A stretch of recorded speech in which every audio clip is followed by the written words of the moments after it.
Hello दोस्तों, आप देख रहे हैं नवीन भोजपुरी 26। तो दोस्तों आप सभी का इस चैनल में बहुत बहुत स्वागत है। तो दोस्तों बने रहे वीडियो के एंड तक। अगर आप चैनल पर नए होंगे तो चैनल को सब्सक्राइब करके वीडियो को एक लाइक अवश्य कर दीजिएगा। जी हाँ भाई, हम बात करेंगे खेसारी लाल आखिर इतना स्ट्रगल किए हैं अपने लाइफ में। तो दोस्तों खेसारी लाल कुछ दिन पहले अपने भैंस चराते थे, लेकिन खेसारी लाल अचानक अपने मेहनत के बदौलत आज यहाँ भोजपुरी इंडस्ट्री में कदम रख चुके हैं और भोजपुरी इंडस्ट्री के बादशाह भी कहे जाते हैं दोस्तों, और भोजपुरी में सबसे ट्रेंडिंग स्टार कहे जाते हैं। लेकिन बाहर स्टेट शो में आखिर खेसारी लाल ऐसा बात बोल देते हैं कि मैं डायरेक्ट भैंस पर से स्टेज पे आ गया दोस्तों। जी हाँ दोस्तों, ये बात सुनकर आपका तो थोड़ा दिमाग हिल ही गया होगा मेरे भाई। तो दोस्तों खेसारी लाल अपने लाइफ में बहुत ज्यादा स्ट्रगल कर चुके हैं, बहुत अपने मेहनत के दम पे आज इतना बड़ा और तगड़ा मुकाम हासिल किए हैं। तो हम बात करते हैं आखिर खेसारी लाल यादव का क्या क्या सपना था।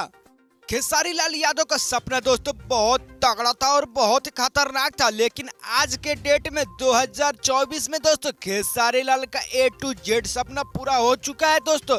खेसारी लाल के पास रहने के लिए घर भी है और गाड़ी भी है और बंगला भी है। आप जो स्क्रीन पर एक घर देख रहे हैं खेसारी लाल का मुंबई वाला घर है, करोड़ों में है दोस्तों। करोड़ों में खेसारी लाल का मुंबई वाला बंगला है दोस्तों, जो बहुत खतरनाक और आलीशान है। अभी आप जो डिफेंडर देख रहे हैं दोस्तों अभी स्क्रीन पर, इस डिफेंडर का कीमत मेरे भाई 2.5 करोड़ रुपए है दोस्तों। अगर आप लोग खेसारी लाल यादव से प्यार करते हैं तो कमेंट में जिंदाबाद जरूर लिखें।